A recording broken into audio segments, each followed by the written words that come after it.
ఏమిటిది? దస్తావేజులు. దేనికి? దేనికా? ఆ లాయర్ ఇంటి చుట్టూ తిరిగి, ఆ చక్రవర్తి ఇంటి చుట్టూ తిరిగి, ఆ కోర్టు చుట్టూ తిరిగి వేలకు వేలు ఖర్చు పెట్టి నేను ఇంటికి తీసుకొచ్చింది ఎందుకు అనుకున్నావు? నీ మీద ప్రేమ గారిపోయా? ఈ కాగితాల మీద సంతకాలు పెట్టడానికి. ఏమిటి అలా చూస్తావు? నువ్వు వీటి మీద సంతకాలు పెడితే మీ నాన్నకు రావాల్సిన ఆస్తి అంతా నాకు వస్తుంది. అప్పుడు నిన్ను ఫ్రీగా వదిలేస్తాను. ఆ తర్వాత నువ్వు ఆ చక్రవర్తి గారితోనో ఆడి బాబుతోనో నీ ఇష్టం. నేను పెట్టను. ఎందుకు పెట్టవు? పెట్టినా పెట్టపోయినా ఆస్తి మీకేగా వస్తుంది. ఎలా వస్తుంది? మీరు బతికుంటే. అయితే నన్ను చంపేయండి. అమ్మా, చంపేస్తే నన్ను జైల్లో పడేరు. అప్పుడు ఈ ఆస్తి ఎలా అనుభవిస్తాను? అప్పుడు నేను చచ్చేదాకా ఆగండి. అది మా నాన్నగారు ఆస్తి, నా బిడ్డకే చెందాలి. నేను బ్రతికుండగా నా బిడ్డను అనాథం కానివ్వను.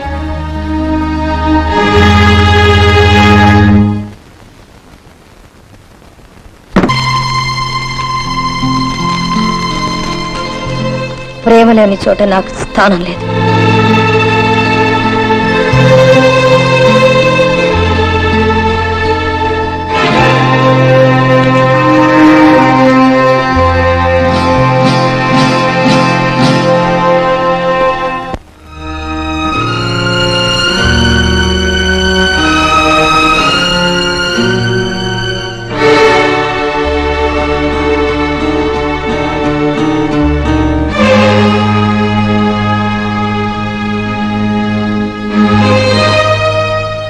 ఉండండి, పిలుస్తాను.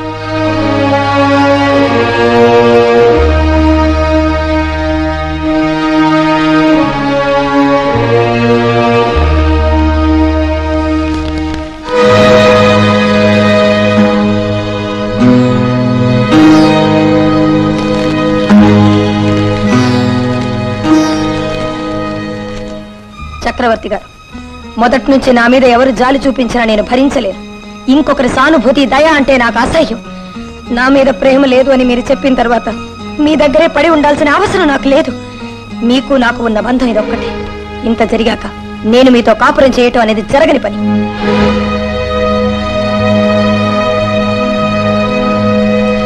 ఆగండి.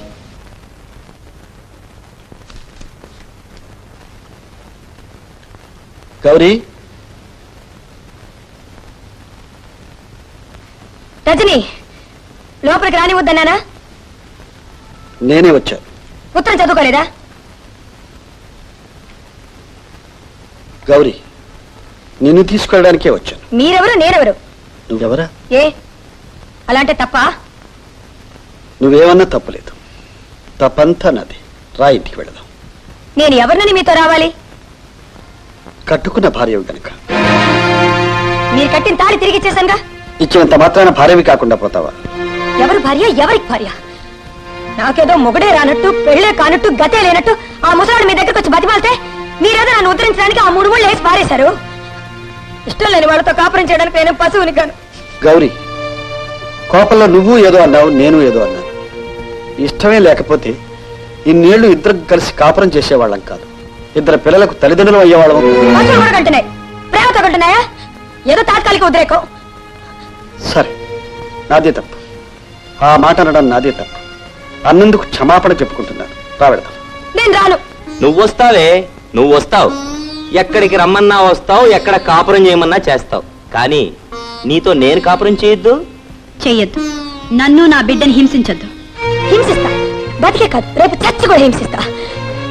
గతి లేని వారిని వడ్రం పని చేసుకుంటున్నారని తీసుకొచ్చి తిండి పెట్టి ఇల్లిచ్చి చదువు చెప్పించింది వారిని చేస్తే దేనికో మనసు ఇచ్చారట, దాని దయతో నన్ను కట్టుకున్నారట. ఎవరి దయాభిక్ష నాకు అక్కర్లేదు. నిన్ను కట్టుకున్న దానికి ప్రతిఫలం నేను ఆశించింది నీ ఆస్తి. నీ ఆస్తి నాకు ఇచ్చేస్తే నీ ఇష్టం. నువ్వు ఎక్కడికి పోయినా పర్వాలేదు, ఎవరితో తిరిగినా పర్వాలేదు. నాకు కావాల్సింది నీ ఆస్తి. That's all. నాకు ఏవి అక్కర్లేదు, ఎవరు అక్కర్లేదు. నాకు కావాల్సింది విడాకులు, అంతే. గౌరీ, ఇన్నేళ్లు ఇద్దరం కలిసి కాపురం చేసి ఈ రోజున విడిపోయావంటే లోకం ఏమనుకుంటుంది చెప్పు? లోకం ఎవరికి కావాలి? బోడి లోకం. ఈ లోకంలో మీలాంటి వాళ్ళు ఎంతమంది ఉన్నారో నాలాంటి వాళ్ళు అందరే ఉన్నారు. కట్టుకున్న పెళ్ళ ఉండగా ఇంకో దాన్ని తీసుకొచ్చి ఇంట్లో పెట్టుకున్నారే, అప్పుడు ఈ లోకం నాకే న్యాయం చేసింది. నిన్ను పెళ్లి చేసుకుంటున్నప్పుడు ఈ లోకం అడిగిందా ఎందుకు మోసం చేసి పెళ్లి చేసుకుంటున్నావని? ఈ లోకం కోసం జాలి తెలిస్తే 10 లక్షలు పోతాయి. వాళ్ళంతా సొంతాలు వేసుకుని ఇస్తారా? చెప్పు. నీకు ఆలోచించుకోవడానికి కూడా టైం ఇవ్వను. మర్యాదగా సంతకం పెడతావా అంటే నీ కొడుకుని చంపేమంటావా? అగా నా కోసం రా, మన పిల్లల కోసం రా. వాళ్ళని చూస్తేనే నాకు అసహ్యం. కారణం వాళ్ళు మీకు పుట్టడమే. గౌరీ, గౌరీ, మన కోసం పిల్లల భవిష్యత్తు నాశనం చేయొద్దు. నా భవిష్యత్తే నాశనం అయిపోతే ఇంకొకరి భవిష్యత్తు గురించి నేనెందుకు ఆలోచించాలి? కనీసం పిల్లల కోసమైనా మనం కాపురం చేయాలి. ఆ అవసరం నాకు లేదు. పోనీ నాకుందనుకో. ఉంటే ఆ పిల్లల్ని మీరు తీసుకెళ్ళండి. గౌరీ, ఇంతవరకు భార్యాభర్తల్లో ఎవరు ఆవేశపడ్డా ఇంకొకరు తొందరపడకూడదని ఆలోచిస్తూ వచ్చాను. ఇప్పుడు నీ ధోరణి మరీ శుతిమించిపోయింది. తాడు తెగే వరకు లాగొద్దు. తెగే వరకు కాదు, నేనెప్పుడో తెంచేసుకో. గౌరీ, తాడు తెంపుకోవడం అంటే ఏమిటో తెలుసా? భర్త చావడం. వాడిని ఏం చేయకండి. వాడిని కన్నందుకు నన్ను చంపండి. నిన్ను చంపను, వాణ్ణి చంపను. చిత్రహింసలు చేస్తూ ఉంటాను. నువ్వు చూసి సహించలేకపోతే సంతకాలు పెట్టి మానేస్తాను. ఏదో కాగితాలు పడగా.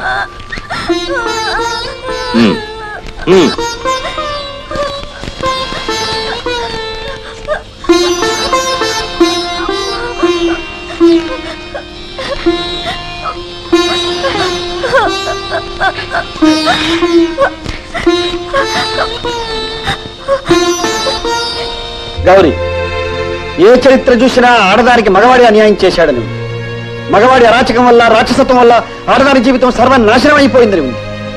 కానీ ఇంతవరకు ఏ ఆడది తన జీవితాన్ని తన చేతులతోనే నాశనం చేసుకుందని ఏ చరిత్రలోనూ రాయలేదు. అది ఇప్పుడే ఆరంభమైంది, నీతోనే ఆరంభమైంది. భర్తలు భార్యను తిట్టి కొట్టి కట్టుబట్టలతో బయటికి నెట్టేసిన సంఘటనలు ఎన్నో ఉన్నాయి. కానీ భార్య భర్తని పిల్లల్ని బయటికి నెట్టేసిన సంఘటన నీతోనే ప్రారంభమవుతుంది. ఇప్పుడే ప్రారంభమవుతుంది. తను సుఖపడకుండా, తన వాళ్ళని సుఖపడనివ్వకుండా అందరినీ నలిపి నలిపి చంపేసే ఆడది ఆడదే కాదు. బిడ్డలు లేని ఆడదాన్ని గొడ్రాలంటారు. కానీ బిడ్డల్ని కని ఆ బిడ్డల్ని గాలికి వదిలేసే ఆడదాన్ని ఏమనాలి? పసుపుతాడు గట్టిగా ఉండాలని నోముల్లో వచ్చే ఆడవాళ్లు ఉన్నారు, వ్రతాలు చేసే ఆడవాళ్లు ఉన్నారు, ఉపవాసాలు ఉండే ఆడవాళ్లు ఉన్నారు, భర్త వడిలోనే చనిపోవాలనుకునే ఆడవాళ్లు ఉన్నారు. కానీ భర్త బతికుండగానే తాళిని తెంపేసి నువ్వు కత్తిన తాళి నువ్వే తీసుకుపోవనే ఇల్లాలివి నువ్వక్కతివే. ఇటువంటి మహా ఇల్లాలు భారతదేశంలో పుట్టినందుకు పవిత్ర స్త్రీ జాతి నవ్వాలో ఏడవాలో సిగ్గుపడాలో నీకే తెలియదు. చెట్టుకు కాయలు బరువు కాదు, తల్లికి బిడ్డలు బరువు కాదు అంటారు. ఈ తల్లికి బిడ్డలు బరువు అయినా ఈ తండ్రికి మాత్రం బిడ్డలు బరువు కాదు. సరే, పిల్లల్ని నేనే తీసుకెళ్తాను.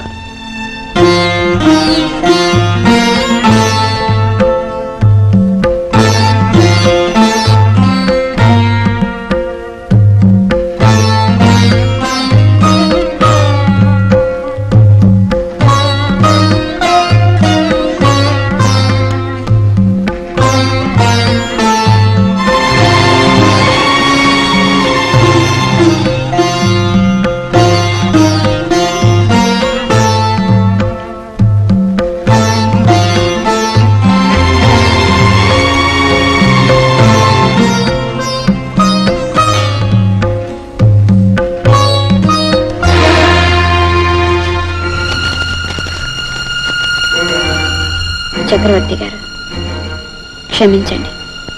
ప్రేమకు అర్థం త్యాగం అనుకున్నాను. ఆ త్యాగం ఎవరి జీవితాన్ని సుఖంగా ఉంచలేకపోయింది. అందుకే అందరి జీవితాల నుంచి శాశ్వతంగా దూరంగా వెళ్ళిపోతున్నాను. కానీ నా బిడ్డ దిక్కులేని అనాథ మాత్రం కాకూడదు. మీరు ఆమె నా బిడ్డకి తల్లిదండ్రులు కాగలిగితే నాకు జీవితంలో అంతకంటే కావాల్సింది ఏమీ లేదు. ఇదొక్కటే నేను మీ నుంచి ఆశించేది. ఇకనైనా మీ జీవితం, సంసారం సుఖంగా ఉండాలని కోరుకుంటున్నాను.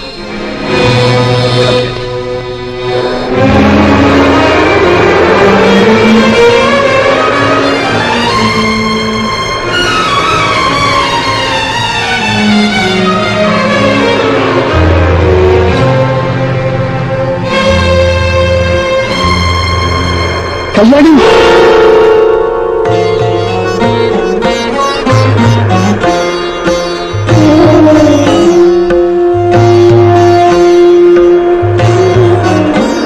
కళ్యాణి, కళ్యాణి.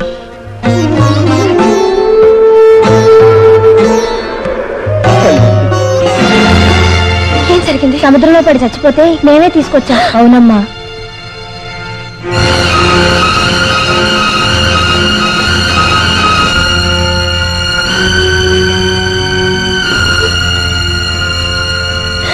ఉంది